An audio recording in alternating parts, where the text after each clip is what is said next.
Olá, gente. Que a graça e a paz de Cristo estejam sobre nós. Nos estudos anteriores, vimos que Paulo escreveu à igreja de Corinto para corrigir o uso dos dons espirituais. O problema não era a ausência de dons, mas a falta de entendimento sobre o propósito deles. Hoje iniciaremos a explicação do texto de 1 Coríntios, capítulo 12, propriamente dito.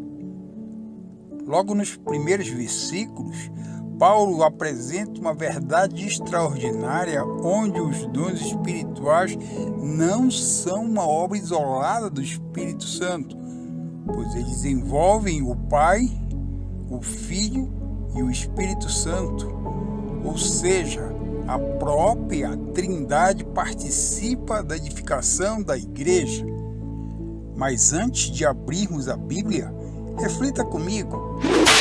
Quem distribui os dons espirituais? Qual é o papel do Espírito Santo? O que Cristo tem a ver com os ministérios? Onde o Pai aparece nesse texto? Por que Paulo menciona as três pessoas divinas logo no início desse assunto? Então, vamos abrir a Bíblia e estudar o que está escrito. Paulo escreve: ora, há diversidade de dons, mas o Espírito é o mesmo. E há diversidade de ministérios, mas o Senhor é o mesmo. E há diversidade de operações, mas é o mesmo Deus que opera tudo em todos. 1 Coríntios, capítulo 12, versículos 4 ao 6. Esses três versículos são extremamente ricos. A primeira leitura parece apenas uma repetição, mas quando observamos cuidadosamente, percebemos que Paulo constrói uma progressão. Ele fala de dons, depois de ministérios, depois de operações. Em cada uma dessas expressões aponta para uma pessoa da Trindade. Paulo começa dizendo: há diversidade de dons, mas o Espírito é o mesmo. A palavra dons traduz o termo grego charismata. Essa palavra deriva de charis, que significa graça, e isso nos ensina que os dons espirituais são expressões da graça de Deus. Perceba que eles não são conquistados, não são produzidos pelo esforço humano, não são resultado de mérito, mas são concedidos pela graça divina, e Paulo afirma que essa distribuição está relacionada diretamente ao Espírito Santo. E é Ele quem capacita a igreja, é Ele quem concede habilidades espirituais para o serviço, e sem a atuação do Espírito Santo, não existe dons espirituais. Na sequência, Paulo escreve: há diversidade de ministérios, mas o Senhor é o mesmo.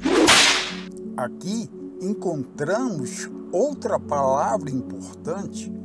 O termo grego utilizado é diakoniai, onde vem a nossa palavra diaconia, e ela significa serviço. Ministério, nas Escrituras, nunca é posição de honra, mas é campo de serviço, e é exatamente isso que vemos na vida de Jesus. Ele mesmo declarou: porque o Filho do Homem não veio para ser servido, mas para servir. Marcos, capítulo 10, versículo 45. Não é por acaso que Paulo relaciona os ministérios ao Senhor Jesus. Foi Cristo quem chamou apóstolos, foi Cristo quem levantou evangelistas, foi Cristo quem constituiu pastores e mestres, como Paulo escreveria posteriormente. E ele mesmo deu uns para apóstolos, outro para profetas, outro para evangelistas, outros para pastores e mestres. Efésios capítulo 4, versículo 11.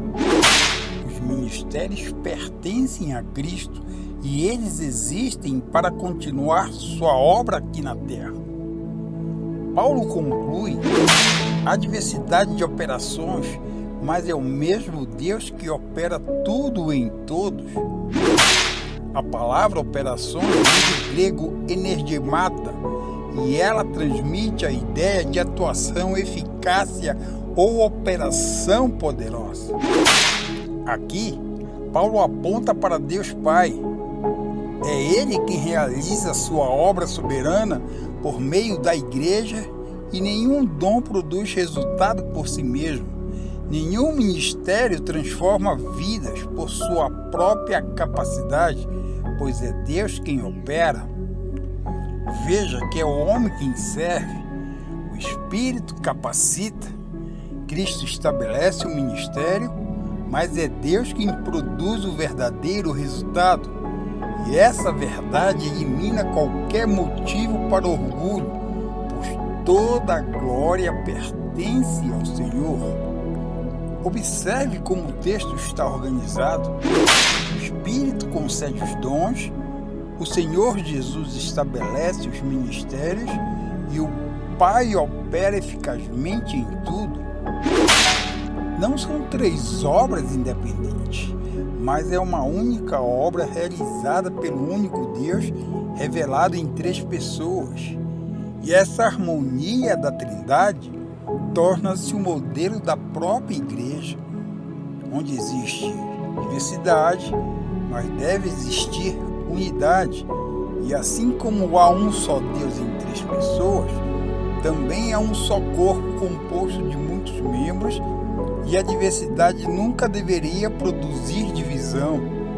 Pelo contrário, ela existe para produzir cooperação. Aqui veja um detalhe extraordinário, e esse detalhe merece a nossa atenção.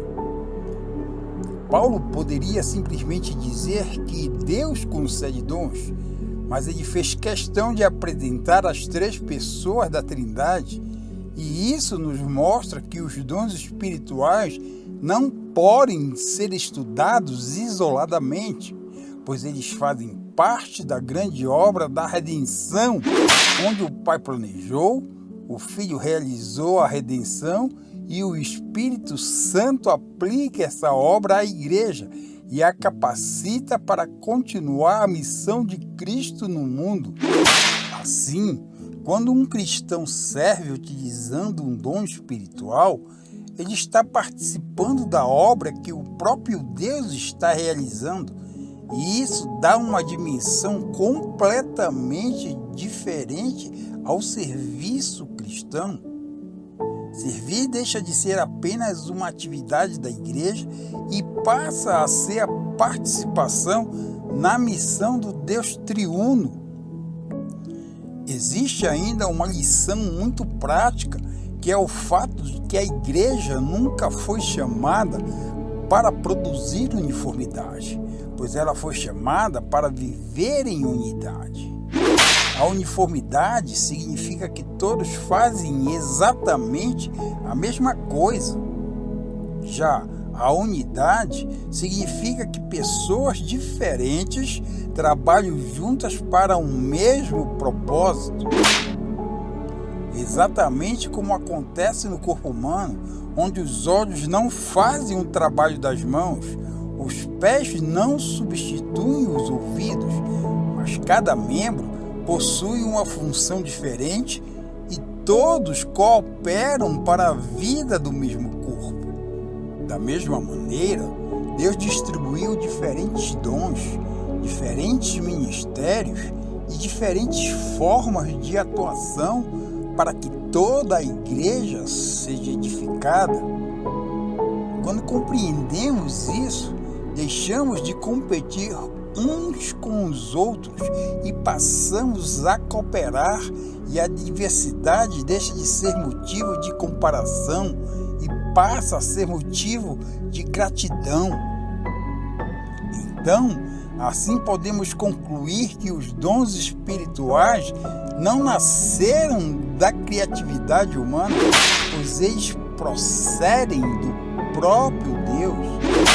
Em 1 Coríntios, capítulo 12, versículos do 4 ao 6, Paulo nos permite contemplar a harmonia da Trindade atuando na vida da igreja, onde o Espírito Santo distribui os dons, o Senhor Jesus estabelece os ministérios e o Pai realiza a sua obra poderosa em todos.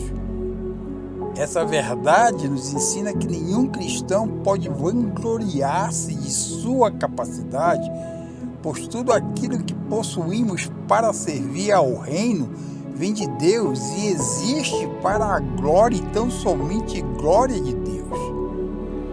Quanto mais compreendemos isso, mais humildes nos tornamos. Servimos não para sermos vistos, mas para que Cristo seja conhecido. No próximo estudo, veremos uma das declarações mais importantes de toda esta série. Os dons espirituais foram concedidos para o proveito comum. Descobriremos que nenhum dom foi dado para promover o indivíduo, mas todos foram concedidos para edificar, fortalecer os irmãos e glorificar ao Senhor. Esse princípio muda completamente a maneira como devemos enxergar os dons espirituais. Fica a dica. Deus te abençoe.